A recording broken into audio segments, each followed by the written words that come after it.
ეს ქალაქი კედელზე, სახლებზე, კარებზე, მინაზე რეალობის გადატანის ქალაქია. გიორგი დუნდუა აქ ქმნის და ეძებს რაღაცას. ეს მხატვრობაა მისი თვითგამოხატვის ფორმა და არა მხოლოდ მხატვრობა. ბერლინში ვიმყოფებით ნებისმიერი სივრცე ხელოვნების ასპარეზია. ასეა გიორგი დუნდუას სახლის კარიც. დღეს მხატვარი გუმასპინძლობს. გამარჯობა. მე ვფიქრობ შემოქმედის მდგომარეობა არის ესეთი, რომ აი ეს ხო არის, რომ მიდიხარ, მუშაობ, ხატავ რამოდენიმე ნახატს, არ გამოგდის და უცბად ერთი გამოგივა. აი რაღაც მდგომარეობაში, რაღაც სხვა სამყაროში გადახვედი თითქოს და მოგეცა უფლება შეგექმნა ისეთი, რომელიც შენ დაგანახებდა, რომ ამ ყველაფერს ფუჭად არ აკეთებ. თავისთავად საინტერესოა ქართველი კაცი გერმანიაში ცხოვრობს და ყავს აქაური მეუღლე, ცოლი. ვინ არის თქვენ ოჯახში, ასე ვთქვათ, ფულის შემომტანი? რა თქმა უნდა, ორივე. ჩვენ ერთნი ვართ. მე არ ვიქნებოდი მე და ანთი არ იქნებოდა ანთი ერთმანეთის გარშემო. ანთი რას აკეთებს?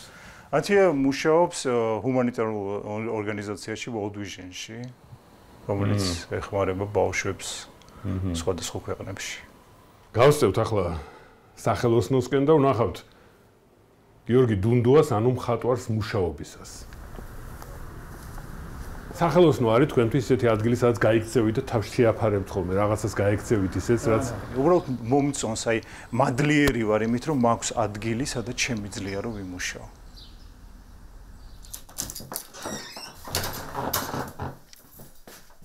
აი ხანდახან მოდიხარ მარტო ხარ.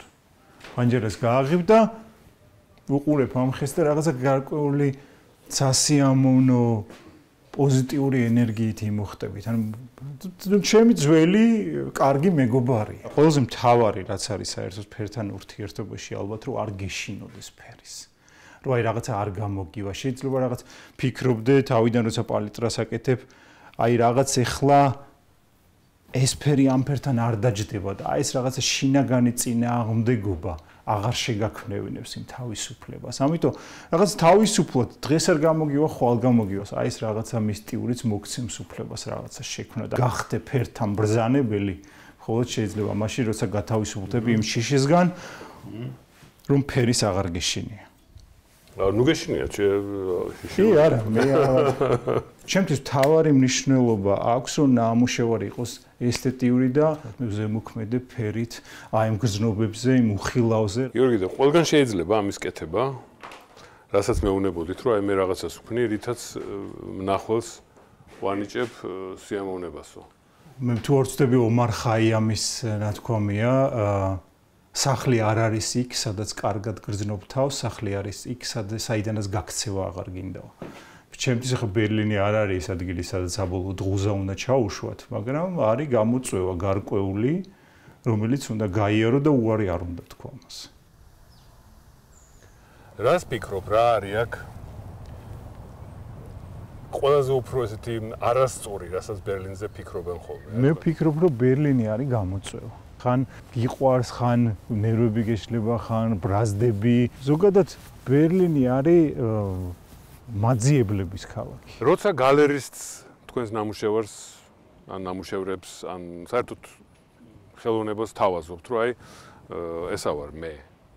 აი რას ამბობს, რომ აი თქვა, გიორგი დუნდუას ნამუშევრები ნახეთ, თქვენი ნამუშევრები ამიტომ და ამიტომ მე მომწონს და ვიღებ ან მოგიწყობთ გამოფენას, ან წავიღებ სამს და გაგიყიდით ან რაღაცა. აი მოწონს თვითონ მიმართულება, ემოცია, ეს რაღაცა პოზიტიური მუხტი, ის ხედავს მასში პოტენციალს, რომ ამით შეიძლება რაღაცა დაიწყოს, ამით შეიძლება რაღაცა ვიღაცას მოუწყოს სანახაობა.